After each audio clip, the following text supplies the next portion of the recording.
Welcome back to the channel HardReset.Info. In this video, I'll show you how to stop ChatGPT from saving your voice.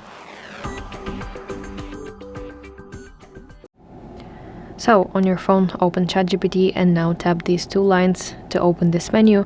Now tap your profile icon and scroll down to app settings. Now you want to open data controls and here specifically disable include audio recordings. But additionally, you can disable this one, improve model for everyone.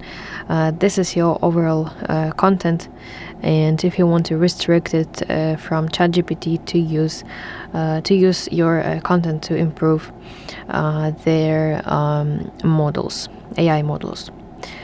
Yes, so that's it. Thank you so much for watching this video. Leave a like and subscribe to our channel for more content, and see you in the next one.